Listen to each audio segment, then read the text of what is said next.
Hi friends, வணக்கம். Welcome back to my channel. இன்றைக்கி நம்ம சேனலில் என்ன வீடியோ பார்க்க போகிறோன்னா, மீதமான சப்பாத்தியில் சூப்பரான எக் சப்பாத்தி தான் செய்ய போகிறோம்.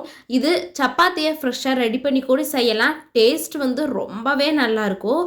கண்டிப்பாக ட்ரை பண்ணி பாருங்கள். இது செய்கிறதுக்காக நம்ம சப்பாத்தியை ரெடி பண்ணி வச்சுக்கலாம்.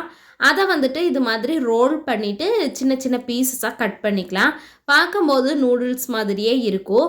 ஒருவேளை பீசஸ் வந்து நீளமாக இருக்குது அப்படின்னு நினச்சிங்கன்னா சப்பாத்தியை ரெண்டாக கட் பண்ணிவிட்டு அதுக்கப்புறமா கூட இது மாதிரி பீசஸாக கட் பண்ணி எடுத்துக்கலாம்.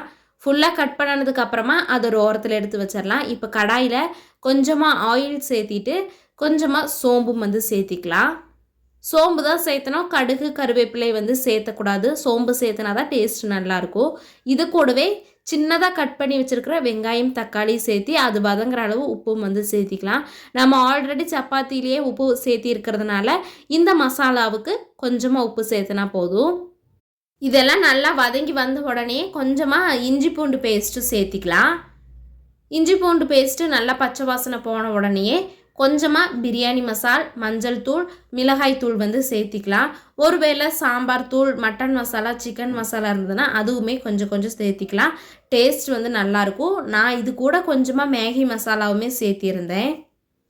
இப்போ இது எல்லாத்தையுமே நல்லா வந்து வதங்குற அளவு பச்சை வாசனையெல்லாம் போன உடனேயே கடைசியாக ஒரே ஒரு எக்கு வந்து சேர்த்திக்கலாம். எக்கு வந்து நமக்கு எந்த அளவு தேவையோ அந்த அளவு சேர்த்திக்கலாம்.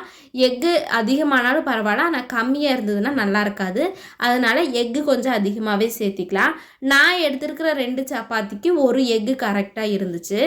நம்ம உடச்சி ஊற்றி இருக்கிற எக்கும் இந்த மசாலாவும் நல்லா வந்து வெந்து வரணும். பச்சை வாசனையெல்லாம் இருக்கக்கூடாது.